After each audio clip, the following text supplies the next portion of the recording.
Jacob Cleland. I'm 39 years old. I have been building cars for years. Ever since I was a young boy, my grandpa and I working on cars, working on his hot rods. He's kind of the guy that taught me everything I know.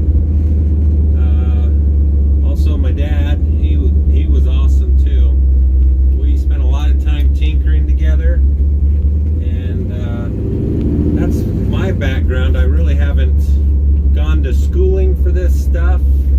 It's just been hands-on ever since I was a kid. But it's very cool.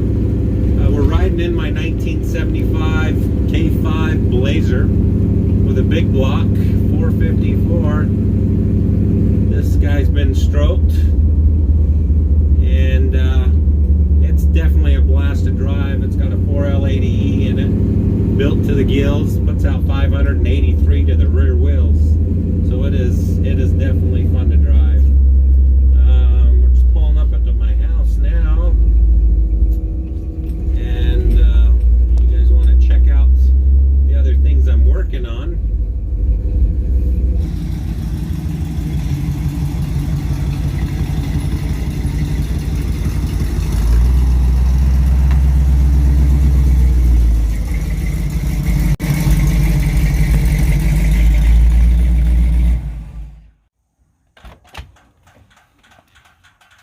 Alright, you guys want to see the rest of this 1975 K5 Blazer. This is two-wheel drive. Like I said, in there, it's got that 454 in it. Figured you guys might want to see the candy under the hood here. But turned out pretty well. Alright, now I'll show you my other projects. I've got this 1957 Bel Air two-door hardtop. It's been a project of mine for a while. I keep postponing it and putting things in front of it. But this is going to be a pretty sweet ride. It's been a frame-off restoration. All the fab work's been done. Body work's almost done. I've got a 502 big block with a 6-speed manual. It's going in this, and then the AirTech suspension. Be a fun car when it's done. I'll come over here, and I just picked up a month ago this 1931 Chevrolet Independence AE. I thought it had a ton of potential, and I think it'd make a pretty cool hot rod. I really want to build a rat rod. I have never built a rat rod. I've tried. I always make them pretty. This has a 350 Chevy in it with a 700 R4, 12 bolt rear end. The one thing I am going to do is replace all the wood out of this and replace it with metal structure, put new floors. But I think I'm going to keep the outside the way it looks. I think it's a pretty cool hot rod, and I think it'd be fun to cruise around in. The other cool thing is I've got this 2003 Chevy Suburban, which has a 5.3 engine in it and 4L60E. It's two-wheel drive, so I'm going to pull the drivetrain out, put the engine and tranny in this Chevrolet Independence. So that's why this is up here. Just picked it up. It'd be cool. I've got it on this lift. I've got this Benpack lift. It's super cool. I use it a ton. It is very convenient underneath my outdoor structure. Didn't have the space, and I figured this would be awesome. It's always accessible, and I can get this. Makes it super convenient to work on cars. I've used it a ton. I love it.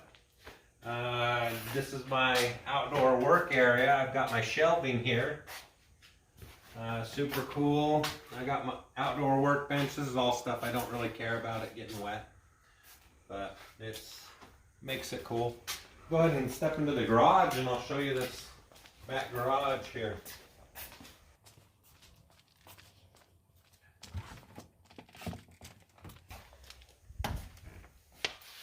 All right, this is a Chevy Cruze.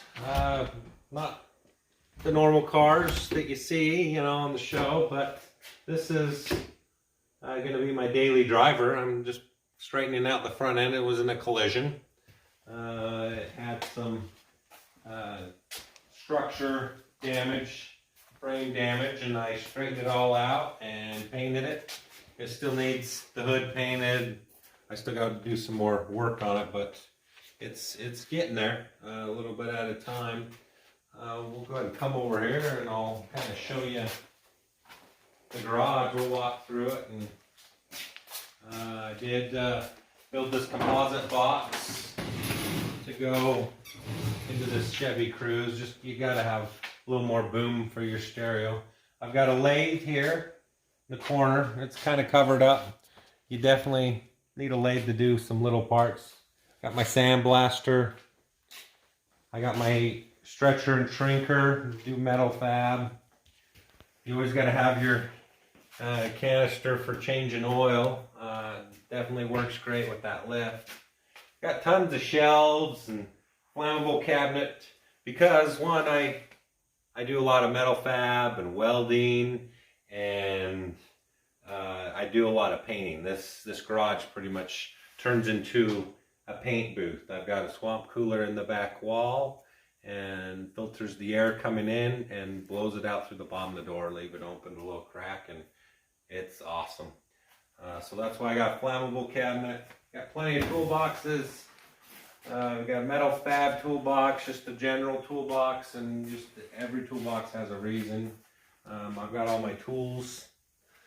The garage is set up pretty well. I've got all my Tri-5 parts up here on the shelf. Everybody's got to have an air compressor, of course.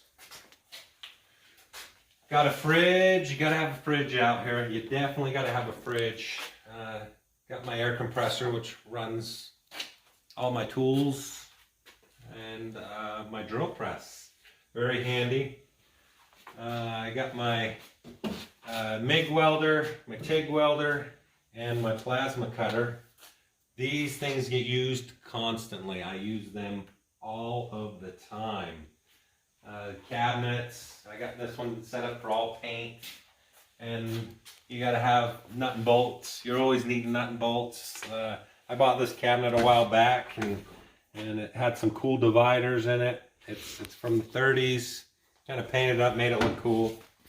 All right, Dave and Kev, I think I'd make a great candidate for you guys. I'm a hard worker. I've got a strong work ethic I've learned from my grandpa.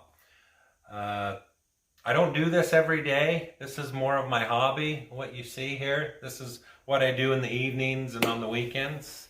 My main job is I'm an aviation fabrication specialist. So I work on the airplane side of things, and my main specialty is composites, which is a blast. But I want to broaden my horizons and learn some new techniques along the way, and it'd be super cool to work for you guys. I may not have all the skills you guys want, but I have a ton of skills here. I do have a lot of skills. But there's a lot more to learn, and every time I build a car, I learn something. And that's the cool thing, is learning. Learning is my passion, learning and building. So